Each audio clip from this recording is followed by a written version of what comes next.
Supreme കോടതി chief justice ഇപ്പോൾ വലിയ തോതിൽ സംശയത്തിന്റെ നിഴലിൽ ആയത് എങ്ങനെയാണ്? ജസ്റ്റിസ് സൂര്യകാന്ത് ഇപ്പോൾ എങ്ങനെയാണ് ജനങ്ങൾക്ക് മുമ്പിൽ ഒരു പ്രതിനായക പദവിയിലേക്ക് എത്തിച്ചേരുന്നത്? സുപ്രീം കോടതിയും സുപ്രീം കോടതിയിലെ വ്യവഹാര ക്രമങ്ങളെ ജനങ്ങൾ ഇപ്പോൾ ഭീതിയോടെ എന്തുകൊണ്ടാണ് നോക്കുന്നത്? ജനങ്ങൾക്ക് നീതി ലഭിക്കുന്ന സ്ഥലമായിട്ടല്ല, പകരം അനീതി മൊത്തമായും ചില്ലറയായും പുറപ്പെടുവിക്കുന്ന അഥവാ വിതരണം ചെയ്യുന്ന സ്ഥലമായാണ് സുപ്രീം കോടതിയെ സാധാരണക്കാർ കണ്ടു തുടങ്ങിയിരിക്കുന്നതെന്ന് സുപ്രീം കോടതിയിലെ തന്നെ മുതിർന്ന അഭിഭാഷകനായ കപിൽ സിബൽ ഉറക്കെ പറയുന്നത് എന്തിന്റെ അർത്ഥത്തിലാണ്? ഇവിടെയൊക്കെയാണ് കപിൽ സിബൽ പറഞ്ഞ വാക്കുകൾ, അതുപോലെ തന്നെ അദ്ദേഹം നടത്തിയിരിക്കുന്ന പ്രസംഗം ഒക്കെ വ്യക്തമാകുന്നത്. അദ്ദേഹത്തിന്റെ പ്രസംഗത്തിൽ ഉടനീളം ഉഴച്ചു നിൽക്കുന്ന ഒരു കാര്യമുണ്ട്. സംഘപരിവാർ സംഘടനകൾക്ക് വിധേയപ്പെട്ടിരിക്കുന്നു സുപ്രീം കോടതിയും സുപ്രീം കോടതിയിലെ നടപടിക്രമങ്ങളും എന്ന് പറഞ്ഞിരിക്കുകയാണ്.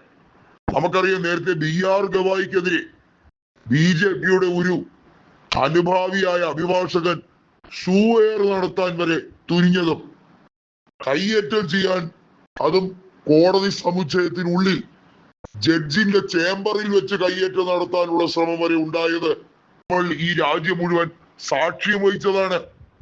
മാത്രമല്ല, രാഷ്ട്രപതി എന്നത് പ്രധാനമന്ത്രിയുടെയും ക്യാബിനറ്റിന്റെ റബ്ബർ സ്റ്റാമ്പായി ഇരുന്നു കൊണ്ട് സർവാധികാരത്തെ പറ്റി വാചാലയായ സാഹചര്യവും നമ്മൾ എല്ലാവരും കണ്ടതാണ്.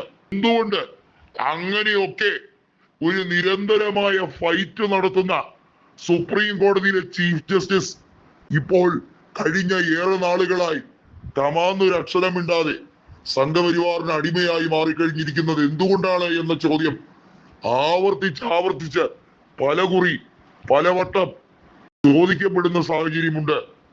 അതായത് BR ഗവായി അടക്കമുള്ളവർ പൊതുരംഗത്തിറങ്ങി ഇപ്പോഴത്തെ കോടതി നടപടികളെ ചോദ്യം ചെയ്യണം എന്ന ആവശ്യമാണ് പ്രതിപക്ഷം ഉന്നയിക്കുന്നത്.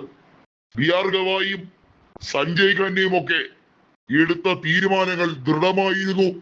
അവർ പോരാടിയ നാൾവഴികൾ എടുത്തു നോക്കുമ്പോൾ അഭിമാന പുരസ്സരം പറയാം, അവർ റോൾ മോഡലാണ്. ഇന്ത്യയിലെ തെരഞ്ഞെടുപ്പ് കമ്മീഷൻ സംവിധാനത്തെ കുറിച്ച് എപ്പോഴും ഒരു കമ്പാരിസൺ നടത്തുമ്പോൾ ആ സ്ഥാനത്ത് മഹനീയ പദവി അലങ്കരിച്ച ഒരു വിശിഷ്ട വ്യക്തിയുണ്ട്. അദ്ദേഹത്തിന്റെ പേര് TN ശേഷൻ എന്നാണ്. IAS-കാരനായ TN ശേഷനുമായി താരതമ്യം ചെയ്യാറുണ്ട് പല ഇലക്ഷൻ കമ്മീഷൻ അധ്യക്ഷന്മാരെയും ഇലക്ഷൻ കമ്മീഷന്റെ നടപടികൾ കൈയാളുന്ന ഉദ്യോഗസ്ഥരെ.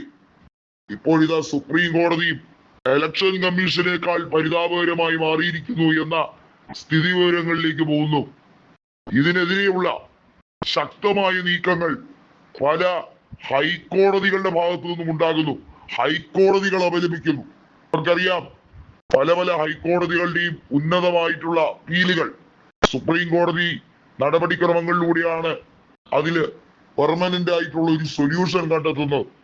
ഇവിടെ ജസ്റ്റിസ് സൂര്യകാന്തിനെ തന്നെ വലിയ തോതിൽ ഇംപീച്ച് ചെയ്യണമെന്ന ആവശ്യം ഉയരുന്നത് ഏത് സാഹചര്യത്തിലാണ് എന്നുള്ളത് നമുക്ക് മനസ്സിലാക്കേണ്ടതായി ഉണ്ട്.